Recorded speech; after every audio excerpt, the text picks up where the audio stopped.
আচ্ছা কনসে আল্লাহ বড় না মানুষ বড়? ধরো গাদা, তুই কার হাতে কার জোড়া দেশ? কুড়ায় আল্লাহ আর কুড়ায় মানুষ। যেটা কবার কইছে ওইটা কন। আল্লাহ বড় না মানুষ বড়? আল্লাহই তো বড়।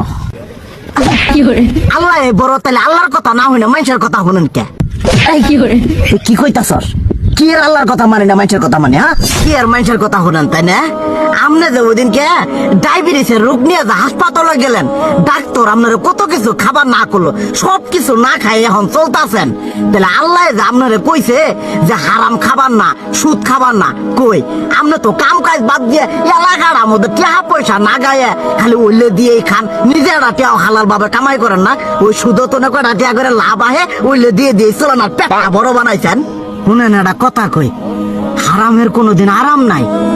হালাল পথে রুজি রোজগার করেন, প্রয়োজনে এড়া বেলা কম খায়েন, তাও শরীর পিণ্ডও ভালো থাকবো, কোনো রোগ বেদও হবো না, আরামও পাবেন, আল্লাহও খুশি থাকবো।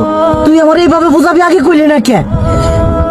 আসলে এই বিষয়টা তো আমি কখনো মাথায় এইভাবে নিই যে আমাদের কখনো ডাক্তার নিষেধ করলে ঠিকই আমরা নিষেধ মানি, কিন্তু উপর আল্লাহ যে কত কিছু নিষেধ করে দিয়ে সেটা মানি না। আর এই যে হারাম পথে টিয়া পয়সা কামাই করতেছেন, শরীরের মধ্যে দুনিয়া রোগ বেত হয়েছে, দেখা যাইতেছে যা টিয়া হারাম পথে কামাই করতেছেন তার তো বেশি টিয়া মনে করেন জ্বলেই যাইতেছে গা বেশি। আজকের পর থেকে আমি আর এই হারাম সুদ খামো না, আমি হালাল পথে চলবো, হালাল টাকা পয়সা ইনকাম করবো। এতে করে যদি একবেলা কমও খাইতে হয় তবুও খামো, তবু আমি আর এই হারাম পথে চলবো না। আচ্ছা ঠিক আছে।